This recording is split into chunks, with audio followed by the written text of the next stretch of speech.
أعوذ بالله من الشيطان الرجيم. بسم الله الرحمن الرحيم. وفوض أمري إلى الله إن الله بصير بالعباد. الحمد لله رب العالمين، والصلاة والسلام والتحية والإكرام على خير الأنام وعلى أهل بيته الطيبين الطاهرين المعصومين الذين أنهى الله عنهم الرجس وطهرهم تطهيرا.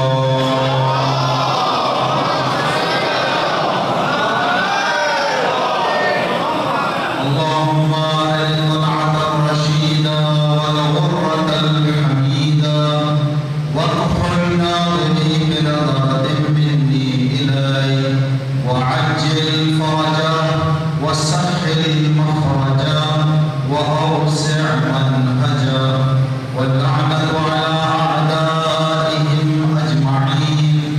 أما بعد، قال الله تبارك وتعالى في كتابه الكريم: بسم الله الرحمن الرحيم. اصبر وما صبرك إلا بالله. صدق الله العلي العظيم.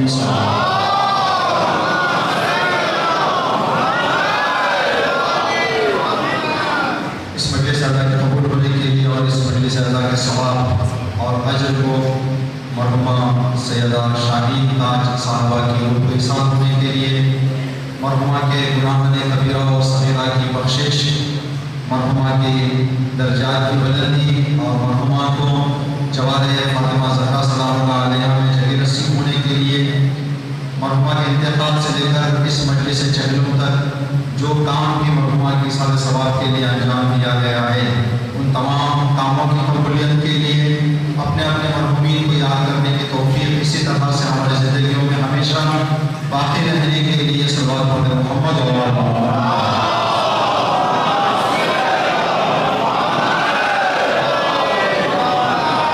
دنیا میں جہاں کہیں پر اہل بیت کے چاہنے والے زندگی کر رہے ہیں، سب کی جان مال عزت اور آبرو کی حفاظت، سب کی پریشانیوں کے دور ہونے کے لیے، تمام بیماروں کی صحت کلیہ کاملہ عاجلہ کے لیے، مخصوصاً جناب علی ساجد صاحب جن کے لیے دعا کے لیے کہا گیا ہے، اس بندہ مومن کی صحت یابی اور شفا یابی کے لیے، دنیا کی تمام مشکلات کا راہ حل امام کی حکومت ہے، امام کی سلامتی اور امام کے جلد ظہور کے لیے صلوات پڑھیں محمد و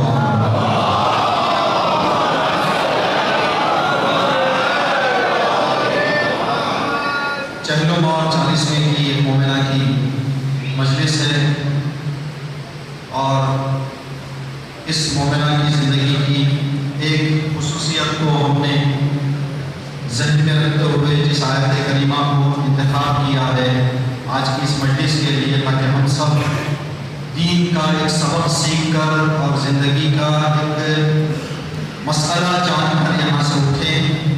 قرآن کریم میں اللہ کا ارشاد ہے کہ اصبر، اے انسان اپنی زندگی میں صبر سے کام لے، صبر کا دامن تھام لے، وما صبرک الا باللہ، اور اس وقت تک تو صبر نہیں کر پائے گا جب تک کہ اللہ کی مدد تیرے ساتھ نہ آ جائے۔ بغیر اللہ کی مدد کے کوئی انسان صبر کرنے کی طاقت اور صبر کرنا اس کے لیے آسان نہیں ہوگا۔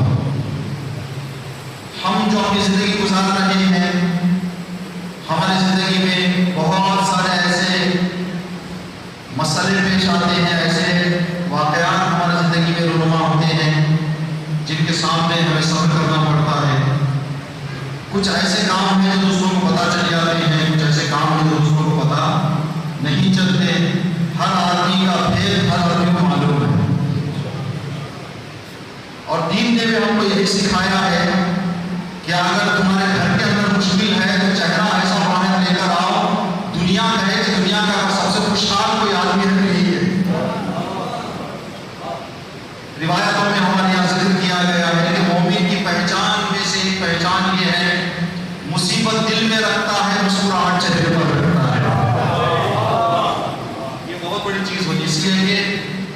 جب کوئی آدمی ڈرائیونگ کرتا ہے تو ڈرائیونگ کرتے ہوئے کہا جاتا ہے کہ جو بازو کے سیٹ پہ بیٹھا ہوا آدمی ہے وہ جانتا ہے، اس لیے کہ وہ اونگے گا تو ڈرائیور کو نہ جائے. بازو والوں کے کاموں کا اثر بازو والوں پر، ہمارے یہاں بھی کہتے ہیں، ہمارے یہاں کی لاٹھی زبان میں خربوزے کو دیکھ کر خربوزہ رنگ بدلتا ہے. تو بازو والے سیٹ کو دیکھ کر سیٹ میں جو بیٹھا ہے اگر وہ اونگے تو ڈرائیور کو بھی اونگنا آ جاتا ہے. اگر کوئی آدمی اداس چہرہ لے کر باہر آئے تو اداسی ٹرانسفر ہوگی، دوسرا بھی اس کا چہرہ دیکھ کر اداس ہو جائے گا. مسکراہٹ لے کر باہر نکلے تو آگے والے کو بھی مسکرانے کا موقع ملے گا. یہ الگ مسئلہ ہے کہ دین نے کہا ہے کہ جتنے بھی دکھ ہیں سینے میں رکھو، سینے میں دفن کرو، جب باہر نکلو تو مسکراہٹ لے کر آؤ، مسکراہٹ لے کر آؤ. اگر ہم اللہ کی نعمتوں اور اللہ کی دی گئی جو نعمتیں ہیں ان کو اگر ہم گننا شروع کریں تو ہم کبھی کبھی یہ جملہ کہتے رہتے ہیں 15 شعبان کو ہم لوگ عرصیاں لکھتے نہیں لکھتے. 15 شعبان کو جو عرصی ہم لکھتے ہیں اوپر ایک دعا ہوتی ہے، نیچے ایک دعا ہوتی ہے، بیچ میں اتنا حصہ چھوڑتے ہیں. عرصی کے پیپر میں اتنا سا ایک خالی جگہ رہتی ہے، اس میں کہتے ہیں کہ تمہاری مشکلات لکھو. یعنی اماموں کا بھی معلوم ہے پوری زندگی کی اتنی مشکلات ہیں، ورنہ اگر مشکلات زیادہ ہوتے تو سادہ سرفیس خالی چھوڑتے، اوپر ایک ٹکڑا دعا نیچے ایک ٹکڑا دعا ہے، لکھو مشکلات کتنے لکھنے ہیں. لیکن اگر اللہ مشکلات لکھنے کی جگہ یہ کہہ دے کہ میں نے جو نعمتیں دی ان کو لکھو، کاغذات بھر جائیں گے، ہمارا ذہن ساتھ نہیں دے گا کہ کیا کیا نعمتیں ہوں گی. ایک بندہ مومن ہاسپٹل میں تھے، ایڈمٹ تھا ہاسپٹل میں، 60 سال 65 سال کی عمر تھی. کوئی بیماری آ گئی ان کو، ہاسپٹل میں دیکھنے کے لیے گاؤں والے گئے، رشتہ دار گئے، سب جا کے کہتے تھے کیا مصیبت میں پھنس گیا، کیا بڑی بیماری کا آ گئی آپ کو.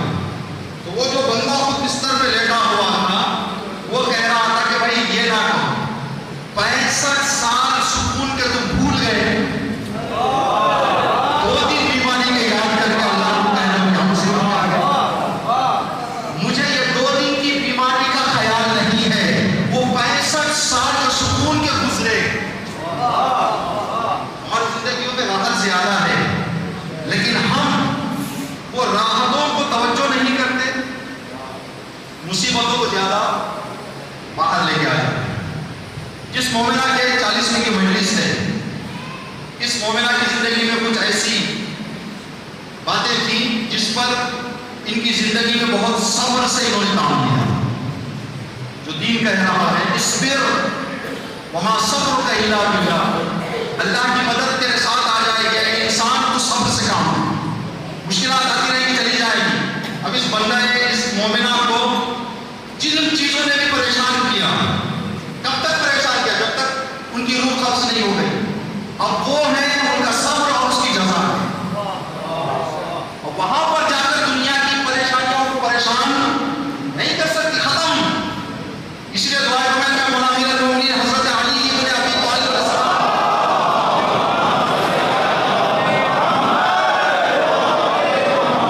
فرمایا کہ پروردگار دنیا کی مصیبت پر صبر کرنا آسان ہے، اس لیے کہ دنیا کی مصیبت کچھ دنوں کے لیے آتی ہے اور اس مصیبت کا اٹھانا بھی انسان کی طاقت کے اندر ہے. اٹھا سکتا آدمی مصیبت کو. فَكَيْفَ احتمال لِبَلَاءِ الْآخِرَةِ، پروردگار دنیا میں بلائیں آ جائے سنبھال لوں گا، اگر قیامت اور محشر میں کوئی بلاؤں میں پھنس جاؤں تو وہ بلاؤں کو میں کیسے سنبھالوں. عزیزان گرامی، تو اس مومنہ کی زندگی میں صبر، جو چیز گھر والے شاید جو گھر سے زیادہ تعلق میں نہیں ہے وہ مومنین کو خبر نہ ہو اس چیز کی، اس مومنہ کو ایک ایسی بیماری تھی، دل کی دھڑکن ان کی نیچرل نہیں تھی. 20 سال سے زیادہ مشنری کے ساتھ ان کی دل کی دھڑکن چلی. اب اس کو سنبھال کر اس کا دیکھ بھال کر کے اس کو صبر سے کام لے کر 20 سال جینا کوئی مذاق نہیں ہے. اور میں سلام کرتا ہوں میرے بڑے بھائی ان کے شوہر مرحومہ کے جناب فیروز علی صاحب کو، جنہوں نے اس کے لیے جب تک ایک دوسرے کا ساتھ نہ ہو آگے کام نہیں جا سکتا. جب تک ایک دوسرے کا ساتھ نہ ہو، ہم سفر جو کہتے ہیں، ہم سر جو کہتے ہیں، زوجہ جو کہتے ہیں، مطلب یہ ہے زوج اور زوجہ. جب شوہر کا نام لکھا جاتا ہے، جیسے اب جو مرحومہ کا انتقال ہوا، شاہین تاج زوجہ، جو زوجہ لکھتے ہیں، زوج کا کیا معنی ہے؟ جوڑا. جوڑے کا کیا مطلب؟ ہم باہر جاتے ہوئے اپنے پیروں میں اگر ہم کوئی چیز پہننا چاہتے ہیں تو بھی جوڑی لے کر جاتے ہیں، جوڑی لے کر جاتے ہیں. تو زندگی بھی جوڑی لے کر جانا ہے، یعنی خیالات ایک دوسرے کے ساتھ لے کر جانا ہے. اگر بیوی کا خیال الگ، شوہر کا خیال الگ، بیوی کی عادتیں الگ، شوہر کی عادتیں الگ، تو زندگی بھی جوڑی ہو جائے گی. نام کا زوجہ رہ جائے گا، حقیقت کا زوجہ. تو جب بیوی شوہر کا ساتھ دے مشکلات میں، شوہر بیوی کا ساتھ دے، تب جا کر ایسی بیماری میں 20 سال زندگی گزرتی، ورنہ مذاق نہیں ہے، مذاق نہیں. چلیں، مرحومہ نے اپنے حصے کا صبر کیا، اس دنیا سے چلی گئی. گرچہ جو عمر تھی مرحومہ کی، جوانی کی عمر تھی، کوئی ایسا زیادہ ایج نہیں تھی ان کی، لیکن خدا گھر والوں کو، ان کے ماں کو، ان کے بھائیوں کو، رشتہ داروں کو صبر جمیل عطا کرے انشاءاللہ. اب ہم جو چیز یہاں سے لے سکتے ہیں وہ یہ، 5ویں امام محمد باقر علیہ السلام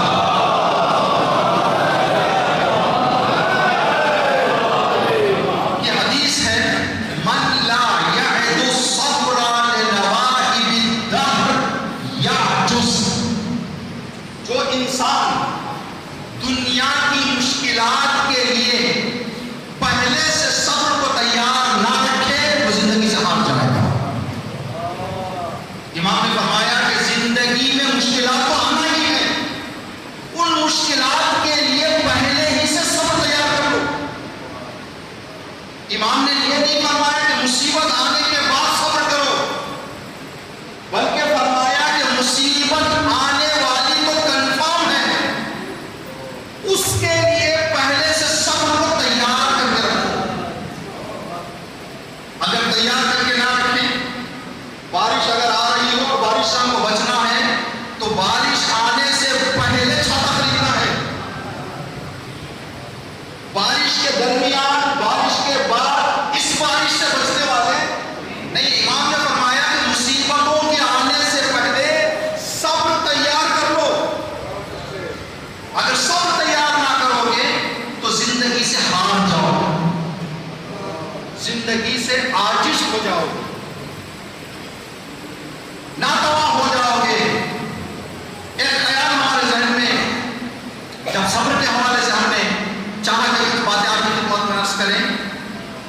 یہ ہمارے ماحول کی بات، ہم جس حد تک زندگی کریں، جو بھی زندگی ہماری گزری ہے اس مرحلے میں، اب تک ہمارا صبر ہماری مشکلات کے لیے ہے یا اپنوں کی مشکلات کے لیے صبر ہے.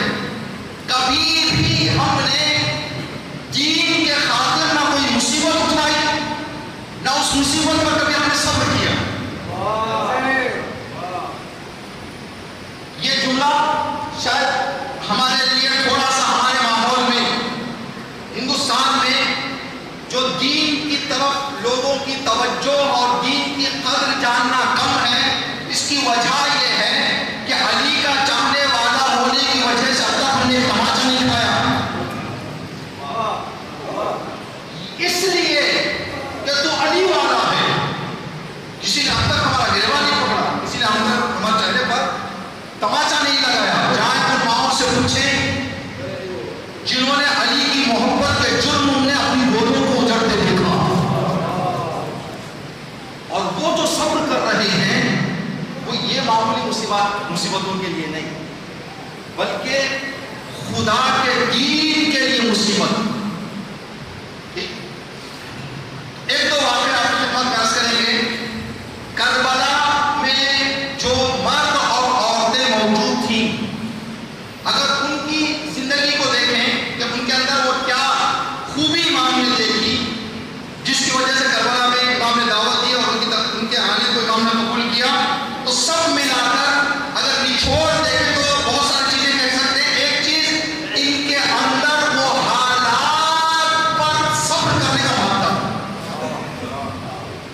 پاس صبر نہیں تھا، وہ چھوڑ چھوڑ کر چلے گئے. اور امام بار بار یہ بات یاد دلاتے تھے کہ یہاں جو جا رہے ہیں یہ کوئی الگ طرح کی جنگ نہیں ہے، یہ معمولی جنگ نہیں ہے. میں بتا رہا ہوں جو بھی جائے گا واپس آنے والا زندہ نہیں ہے. پہلے ہی امام نے اعلان کر دیا تھا جو اپنی جان دینے کے لیے تیار ہے وہ میرے ساتھ چلے. خواتین بھی جو وہاں پر تھیں ان کے اندر دین کے خاطر، دین کے لیے جنہوں نے صبر کیا. ایک دو باتیں ہم عرض کریں گے انشاءاللہ. یہ وہ چیز ہے جو قرآن کریم کے آیات کے مطابق ہم جتنی نمازیں پڑھ لیں، جتنے روزے رکھ لیں، جتنے نیک کام انجام دے لیں، جب جنت میں جنت جانے والے اندر جائیں گے تو پہلے سے جو جنت کے نگہبان ہیں، جو وہاں کی دیکھ بھال کر رہے ہیں، جو جنت میں آنے والوں کو ویلکم کریں گے، خوش آمدید کہیں گے، وہ جنت میں آنے والوں کو دیکھ کر کہیں گے سلام علیکم بما صبرتم. اندر تشریف لائے، ماشاءاللہ کیا صبر تھا آپ کا. یہ نہیں کہتے کہ ماشاءاللہ کتنی نمازیں آپ نے پڑھی اندر آئیں، کتنے روزے آپ نے رکھے، نہیں، بلکہ کہیں گے آپ نے ماشاءاللہ کتنا اچھا صبر کیا. آئیں بسم اللہ. ایک اور روایت ہے جس میں پانچویں امام محمد باقر علیہ السلام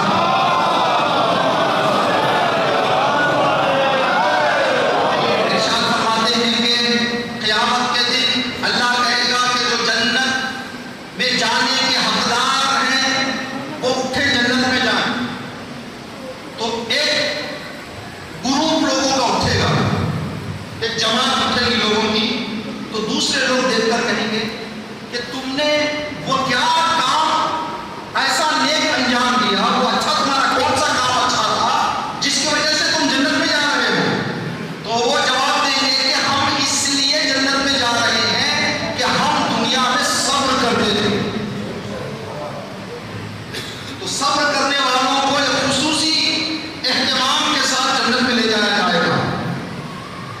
ایک دو واقعے چھوٹے چھوٹے آپ کی خدمت میں کہ ہم اپنی بخار پہ، اپنی بیماری پہ، اپنی پریشانی پہ، اپنی روزی روٹی کی مشکل پر صبر کرنا ہمارے لیے شاید آسان ہے، لیکن دوسرے جگہوں پر جو صبر کیا جا رہا ہے، ہم دنیا سے بے خبر ہیں، بہت ساری چیزیں ہمیں معلوم نہیں ہوتی، اس لیے کہ ہم اپنی دنیا کی، اپنی زندگی میں اتنا ڈوب گئے ہیں.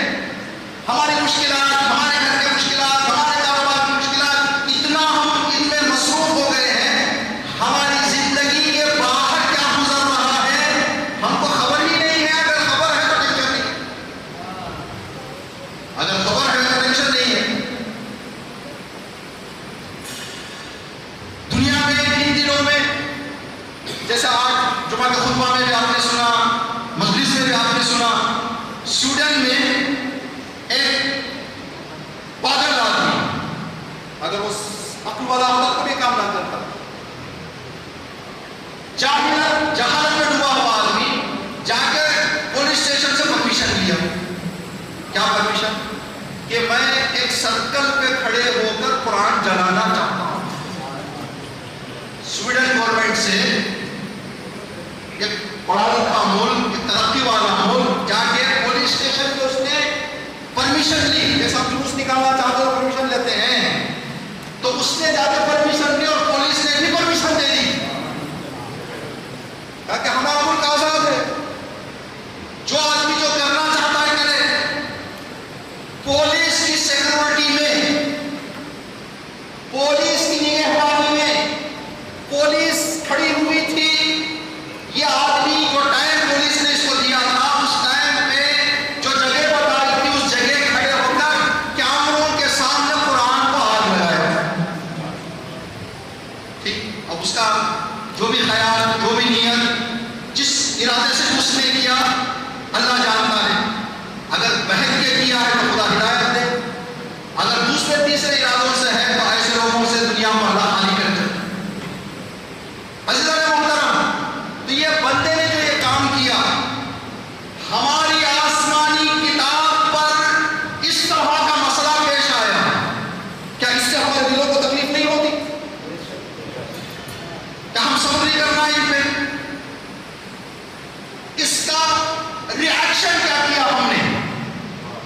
اس نے یہ حملہ کیا، اس کا نتیجہ یہ ہوا جس جگہ پر اس نے قرآن کریم کو ہاتھ لگایا تھا وہاں کی لوکل زبان میں قرآن کا ترجمہ کر کے کچھ لوگوں نے 1000 قرآن بانٹے. یعنی اللہ میسج دے رہا ہے تم ایک کو جلاؤ گے میں 1000 بانٹوں گا. ایک ملک میں جلایا گیا، شاید بہت سارے ملک والوں کو پتا نہیں چلا کہ ایسا کام ہوا. ایران کے پرائم منسٹر ایک ایسے پلیٹ فارم پہ جا کر انہوں نے قرآن کا علم بلند کیا جہاں سارے ملک کے پرسنٹ بیٹھے ہوئے تھے. تو آقا رئیسی نے یہ کام کر کے اللہ نے یہ کام ان سے کروا کے بتایا تم سڑک پہ قرآن جلاؤ، ہم یونین میں قرآن اٹھائیں گے. قرآن کا یہ چیزیں ہیں جو انسان کو کچھ نہ کچھ. ہم سے کوئی سوال کرتا فون کر کے، مولانا ہم اوپر سے قرآن نکال رہے تھے، گھر بجا رہے تھے، ہاتھ سے پھسل کے گر گئے، کیا کرنا؟ تو کہتے کہ سکتا دینا ہے، یا پہلے کہتے ہیں نمک تول کے یا کوئی چیز تول کے. ہم کہتے قرآن اگر آپ کے ہاتھ سے پھسل کے انجانے میں گر گیا ہے، آنکھوں سے لگا کے یہ رکوع پڑھ کے رکھ دے، ایک رکوع پڑھ کے رکھ دے، قرآن کو آنے کا.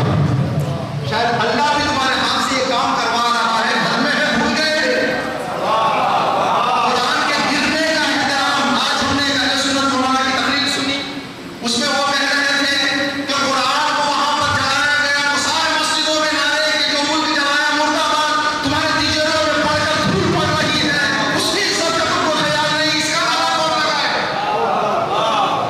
اس کے جلانے کا نعرہ لگانے والوں جو تمہارے گھروں میں دھول پڑ رہی ہے، اس کا نعرہ کون لگائے گا؟ اگر ہم اپنی زندگی میں لے کر آ جائیں، یہ صبر ہے. صبر. ایک واقعہ انشاءاللہ رہتے مسائل. موسیٰ پیغمبر کے دربار میں،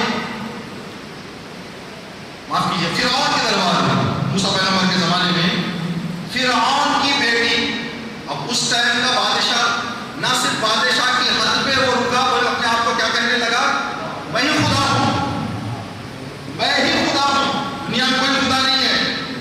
اتنا بڑا چیلنج کرنے والے کی بیٹی کو اس نے ایک کام کرنے والی کو رکھا تھا. 24 گھنٹے اس کام کرنے والی کا کام یہ تھا کہ اس کی بیٹی اگر کپڑے اتار رہی ہے تو کپڑے دھلے، کپڑے بدلنا ہے تو کون سے کپڑے اٹھا کے دے، کنگھی کرے، جو جو کام بچی کرنا چاہتی ہے بچی کو اپنی جگہ سے اٹھنے نہ دے. ہر کام بچی کا یہ عورت کرے. جو عورت وہاں پر رہتی تھی جس کا نام سیانہ لکھا گیا ہے، سیانۃ الماشطہ، یہ فرعون کے دربار میں کام کر رہی ہے. سارے علاقے کی اکثریت فرعون کو اللہ مان رہی ہے، فرعون کے ڈر سے یا فرعون کی لالچ میں. یہ مومنہ فرعون کے گھر میں رہ کر اللہ کو اللہ مانتی، فرعون کو اللہ نہیں مانتی. فرعون کی بیٹی کو کنگھی کر رہی تھی. کنگھی کرتے کرتے اچانک کنگھی ہاتھ سے گر گئی. جیسے ہی کنگھی ہاتھ سے گری، نیچے سے اٹھاتے وقت اس نے کہا یا اللہ. سارے لوگ کہتے تھے یا فرعون، فرعون کو اللہ مانتے تھے، یا فرعون.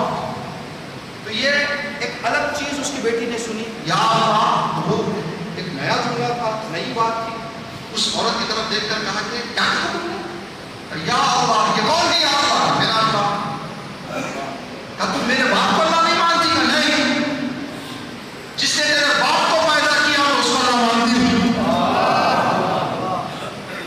اچھا، تم میرے باپ کے گھر میں زندگی کرتے ہوئے میرے باپ کو خدا نہیں مانتی؟ ابھی میرے بابا کو بتاؤں گی. کیا بتا دے؟ نہ بابا، جو عورت ہمارے گھر میں کام کر رہی ہے وہ آپ کو اللہ نہیں مانتی. پکڑ کے لاؤ، پکڑ کے لے لے. کیا ہے تمہارے خیالات؟ کہا کہ میں جس نے تجھے پیدا کیا اس کو اللہ مانتی، تجھے نہیں.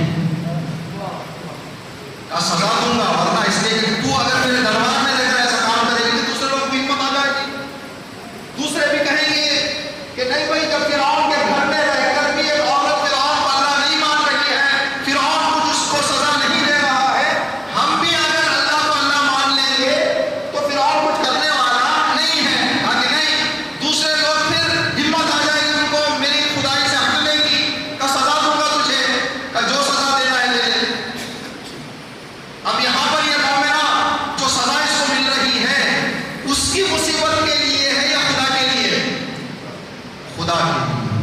صبر. ایک بڑی کڑھائی منگایا اس نے، بڑی کڑھائی میں تیل ڈال کر، لیٹروں تیل ڈال کر چولہے پہ رکھا گیا. جب تیل پک گیا پوری طرح سے تو اس مومنہ کا ایک 8-9 سال کا بچہ تھا، اس نے ماں کے آنکھوں کے سامنے اس کھولتے ہوئے تیل کے بچے کو ڈال دیا. اب اندازہ لگائیں کہ ماں کا وہ کیسا کلیجہ تھا جو بچے کو ایسے جلتے ہوئے دیکھ رہی تھی، اور زبان پہ ایک ہی جملہ تھا، یا اللہ تیری محبت میں میں کر رہی ہوں. اس لیے کہ مجھے یقین ہے کہ صبر کی جزا کیا ملنے والی ہے، میں صبر کرتی ہوں. فرعون نے دیکھا کہ یہ 9-10 سال کے بچے کے ساتھ اس طرح کا سلوک کرنے سے بھی اس کا ایمان ڈگمگا نہیں رہا. ایک اس سے 2-3 سال چھوٹا بچہ تھا، شاید ایک پر اس کا اثر نہیں ہوا، دوسرے کو بھی ڈال دیا. دوسرے بچے کو بھی ماں کی آنکھوں کے سامنے ڈال دیا گیا. اس پر بھی ماں نے صبر کیا. ماں کی گود میں 7-8 مہینے کا بچہ تھا. ماں سوچ رہی تھی شاید ان کے اندر اتنی تو انسانیت ہوگی کہ اس بچے کو کچھ نہیں کریں گے. جب فرعون نے دیکھا کہ ان 2 بچوں کے مرنے سے بھی اس بری حالت میں ماں کے ایمان میں کوئی کمی نہیں آ رہی ہے، ماں کی گود سے بچے کو چھینا. اب جیسے ہی ماں کی گود سے بچے کو چھینا، ماں کا دل نرم ہو گیا. کہا کہ نہیں، اب میرے اندر صبر کی طاقت نہیں ہے، میں فرعون کو اللہ کر دیتی. یہ ابھی ذہن میں خیال آیا تھا. وہ بچہ جو ظالم کے ہاتھ میں تھا 7-8 مہینے کا، اس کو اللہ نے کہا کہ ماں سے کچھ بول، ماں سے باتیں کر. بچے نے ماں کا رخ کر کے کہا اماں میرے مرنے پر بھی صبر کر. ماں نے بچے کی آواز سنی، کہا فرعون تجھے جو کرنا ہے کر. یہ کس کے لیے تب اور صبر کیا جا رہا ہے؟ یہ صبر دین کے لیے، خدا کے لیے. ہم نے کبھی یہ کام نہیں کیا. جب اللہ کے بتائے ہوئے قانون پر چلنے کا صبر کرنے کی طاقت ہمارے پاس نہیں ہے. گھر سے مسجد چل کر 2 رکعت نماز پڑھنے کے درد کو سنبھالنے کی طاقت ہمارے پاس نہیں ہے. اگر کوئی گن لے کر کھڑا ہو جائے تو پتہ نہیں ہم میں سے کتنے آئندے بدل دیں گے، پتہ نہیں کتنے دین چھوڑ کر چلے جائیں گے. لیکن خدا کا کرم ہمارے ساتھ ہوگا. اس وقت پتہ نہیں خدا کیا کیا عنایت کس چیز پر کر دے. تو عزیزان گرامی، ہم چھوٹے چھوٹے کاموں پر دین کے صبر کرنا شروع کریں گے. حالات آگے جا کر کیا ہونے والے نہیں معلوم. 12ویں امام کی حدیث، امام نے فرمایا کہ اگر میں تمہیں دعا کرنا چھوڑ دوں تو دنیا تمہیں کچل دے گی. اگر تم آج دنیا کے ماحول میں عزت سے جی رہے ہو تو میری دعا کی وجہ سے ہے. اور امام نے فرمایا ہے، ورنہ دنیا کبھی کا کچل کے چھوڑ دے گی، کبھی رون دے دی.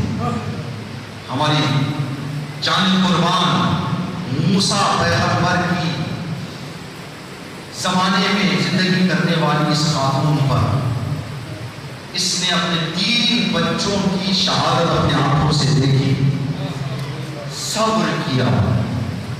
ہماری جان قربان حسین کی بہن زینب پر، جس نے 72، اب یہاں ماں کو صبر کی طاقت دینے کے لیے اللہ نے بچے کو بولنے کے لیے کہا کہ بچے سے کہا کہ ماں سے باتیں. زینب اس عظیم صابرہ کا نام ہے جس نے کیا کیا مصیبتیں دیکھی. ہم نے کچھ دن پہلے ایک مجلس میں کہا تھا، یہی بات عرض کر کے آپ کی زحمت ختم کرنا ہے. ہم جو کربلا کے مسائل سن رہے ہیں، خصوصاً ہم ہندوستان میں رہنے والے، اس علاقے میں رہنے والے، مسائل کو سن لیتے ہیں، ہم مسائل کو سمجھنا ہمارے لیے تھوڑا سا مشکل ہے۔ کیوں؟ اس لیے کہ جو چیزیں ہم مسائل میں سنتے ہیں وہ کبھی ہم نے اپنے آنکھوں سے دیکھا نہیں۔ ہم تیر سنتے ہیں، تلوار سنتے ہیں، نیزہ سنتے ہیں، خنجر سنتے ہیں، بھالا سنتے ہیں، گرز سنتے ہیں، برچی سنتے ہیں، لیکن ہم نے دیکھا نہیں ان چیزوں کو۔ لیکن جنہوں نے دیکھا ہے، جب ان کے سامنے پڑھا جاتا ہے کہ حسین کو خنجر لگا، وہ تڑپ تڑپ کر روتے ہیں، اس لیے کہ ان کو معلوم ہے کہ خنجر کیا ہوتا ہے۔ جب گرز کہا جاتا ہے، جو لوگ دیکھ چکے ہیں ان لوگوں کا رونے کا انداز ہی کچھ الگ ہوتا ہے۔ ایان کے بینکاک میں جب ہم وہاں تھے، لبنان کا جواب بچہ ہمارے سے ملاقات کیا، تو جب ہم نے پوچھا آپ کہاں کے رہنے والے، اس نے کہا لبنان کا۔ میں نے کہا لبنان میں ایک مولانا کے پاس ایک ویڈیو کلپ ہے، آپ اس مولانا کو جانتے ہیں؟ انہوں نے کہا نام کیا ہے ان کا؟ ہم نے کہا احمد العاملی۔ کہا کہ ہاں میں جانتا ہوں۔ اب ویڈیو کلپ میں بتاؤں آپ کو، تو اس نے کہا کہ آپ کا یہ احسان ہو جائے گا مجھ پر کہ وہ ویڈیو کلپ مجھے یاد رکھا۔ ہم نے کہا کیوں؟ کہا کہ اگر میں ان کا ایک منٹ مسائل سن لوں گا تو 24 گھنٹے ہوگا۔ اس بچے کا جواب 20-21 سال کا لڑکا تھا، اس نے کہا کہ اگر میں ان کا مسائل سن لوں تو پھر کمرہ بند کر کے میں صرف روتا رہوں۔ میں بھی بزنس کے لیے آیا ہوں، کاروبار کے لیے آیا ہوں، مہربانی کرے وہ مجھے نہ بتائے۔ کیوں وہ بندہ ہوا کہہ رہا تھا؟ اس لیے کہ اس نے گرز دیکھا ہے، اس نے بھالا دیکھا ہے، اس نے سے شعبہ تیر دیکھا ہے۔ آخر اس سے شعبہ تیر نے وہ کیا ستم ڈھا دیا، جب بھی امام سجاد کی خدمت میں آ کر کہا جاتا مولا مختار نے فلاں ظالم کو مار دیا، فلاں ظالم کو مار دیا، تو میرا مظلوم سجاد ایک سوال کرتا تھا، حرملا کیسا ہوئے؟ حرملا مرا یا نہیں؟ کہا کیوں؟ کہا کہ کربلا میں حرملا نے جو تیریں چلائی ہیں اس کا درد ابھی بھی ہمارے سینوں میں باقی ہے، ہمارے سینوں میں باقی ہے۔ کچھ دن پہلے ہم نے یہ پڑھا تھا، یہاں پر میرے گھر کی مجلس میں ہم نے عرض کیا، بس یہ بات سن لیں اور مسائل کریں۔ ہم نے کبھی اونٹوں کا سفر نہیں کیا، کبھی 1 منٹ 2 منٹ کے لیے گھوڑے پر یا کسی اس طرح پہ بیٹھ جانا الگ بات ہے، سفر کرنا الگ بات ہے، سفر کرنا الگ بات ہے۔ بیگ کا جاوا